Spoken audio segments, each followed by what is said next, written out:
Lewis Hamilton sealed his fourth Formula One World Drivers' Championship at the Mexican Grand Prix to go level with 2017 rival Sebastian Vettel in titles. Vettel led the championship until the Italian Grand Prix, but his Singapore Grand Prix crash and technical problems in Malaysia and Japan put an end to his championship hopes. Hamilton scored 130 points to Vettel's 57 in the last 6 Grand Prix to secure the title 2 races early, but did Vettel throw away the crown, or did Hamilton excel? F1 fans from the Autosport forum have their say. Atreyu Hamilton's form after the summer break has been impeccable. I think he won it even though his car would be all over the place from one race to the next while the Ferrari was fast everywhere. It's easy to think Vettel threw it away with his mistakes, but Hamilton was a step ahead. Even on the weekends Vettel did not run into trouble. Quick shifter title race is all about pressure, and Vettel did not do enough to put pressure on Hamilton. This title race for me could have gone really close to the wire had Vettel acted pragmatically in Baku, Singapore and Mexico. Who knows what could have happened in Abu Dhabi if the title was still alive. Stranger things have happened and you never know. Lady Luck might have been shining on Vettel in Abu Dhabi. Cosmos: I think this title was for Hamilton no matter what, but Vettel lost the chance to fight for it until the last race. Join the Hamilton-Vettel debate on the Autosport forum. I always felt Mercedes had the underlying pace. They struggled to figure out the car for the first 8 races or so, but when they got it right they were quicker. It always felt like Lewis was going to win it. Seniors John, we have 2 races to go. Lewis didn't make silly mistakes like Vettel did. Yes, he had a few races off the pace, but that was nothing compared to ramming a car during a safety car at Baku and swerving across the straight without acknowledging there might be other cars there during the Singapore GP start.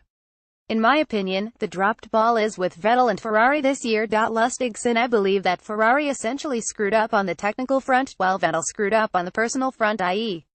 Baku, Singapore. However, Hamilton and Mercedes have done an excellent job post-summer too, so I voted for the combination. Slower soft-head for Mercedes and Lewis won it. After the first races they had the edge pretty much everywhere except for a handful of tracks. Only big misfortune could have turned this around. F1 Paul Vettel and Ferrari lost it in my opinion. If it wasn't for Vettel's mistakes and Ferrari's poor reliability, the championship would have gone down to Abu Dhabi with Vettel likely to be leading. ABC: difficult to tell. Hamilton had the quicker car more often than not. He made some super Q3 laps, but only when his car was the quickest anyway. Almost always when Vettel-Ferrari had the car to fight for pole or even slight advantage, Hamilton made mistakes. Sochi, Monaco, Austria, Hungary, Mexico, to a degree Spain. It shows how much is life easier when you have that small extra cushion. The Mercedes was the better car, but it's close enough for the drivers to make the difference. Mercedes and Hamilton were perfect.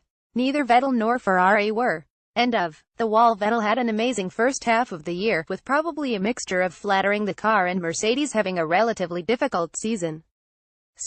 With time Mercedes improved and/or the drivers learned to deal with the car better and put a lot of pressure on Ferrari and Vettel, causing mistakes from both. Never easy to break such a dominant spell as Mercedes. Head first, Hamilton won it, with the help of a great Mercedes car, power unit and team. Hamilton was almost faultless this year, and took advantage of the opportunities present to him. This and Mercedes' reliability put tremendous pressure on Ferrari, and ultimately led to mistakes by the team and Vettel. Although it appears that Vettel simply dropped the ball, it was Lewis who ultimately forced his hand. Share this article on Facebook, Twitter, LinkedIn, Google, email.